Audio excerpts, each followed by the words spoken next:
చిత్తూరు జిల్లాలో ఓ వింత ఘటన స్థానికంగా కలకలం రేపుతోంది. భక్తుల్లో అంతులేని భక్తి భావాన్ని నింపుతోంది. పూతలపట్టు నియోజకవర్గం ఐరాల మండలం చిన్న వెంకటాంపల్లి శివాలయంలో శివలింగంపై నూనె పోస్తే అది పాలుగా మారుతోందంటూ ప్రచారం జరుగుతోంది. ఈ అద్భుతాన్ని కళ్లారా వీక్షించేందుకు చుట్టుపక్కల గ్రామాల నుంచి భక్తులు తరలి వస్తున్నారు. ఈ వీడియో సోషల్ మీడియాలో వైరల్ గా మారడంతో స్థానికులు, ప్రజలు ఐరాల మండలం చిన్న వెంకటాంపల్లి శివాలయం వద్దకు చేరుకొని పూజలు చేస్తున్నారు.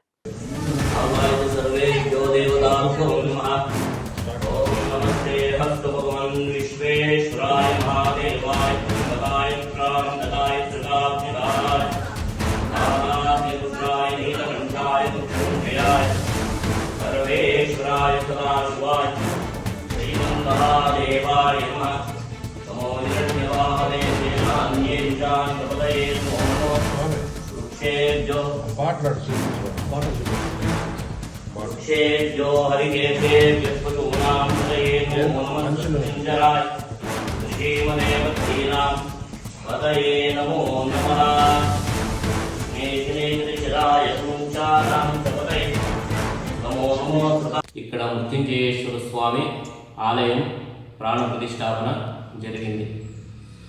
పూర్వంలో ఇక్కడ సంజీవరాయ వీరాంజనేయ స్వామి అనే దాదాపు 800 సంవత్సరాల పాత దేవాలయం ఉంది. ఈ దేవాలయం ప్రాంగణంలోనే ఈ మృత్యుంజయేశ్వర స్వామి ప్రతిష్టాపన చేశారు.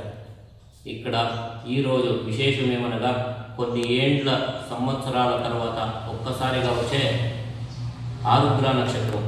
ఈ ఆరుద్ర నక్షత్రం రోజు ఆ పరమేశ్వరుడికి రుద్రాభిషేకం చేయడం వల్ల ధన కనక వస్తు వాహనాది కాకుండా మన మనసులో ఏమి తలుచుకుంటే అది జరుగుతుంది.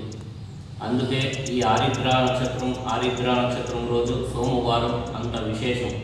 మృత్యుంజయేశ్వర స్వామికి తెల్లవారుజామున 4 గంటల నుండి 11 గంటల వరకు రుద్రాభిషేకం జరిగింది. రుద్రాభిషేకం తదుపరి మహామంగళారతి తీర్థప్రసాద వినియోగం జరిగింది. ఈ క్షేత్రంలో ఎవరు ఈ శివుణ్ణి దర్శించుకుంటారో వాడికి సర్పదోషాలు అనేది పరిహారం అవుతుంది.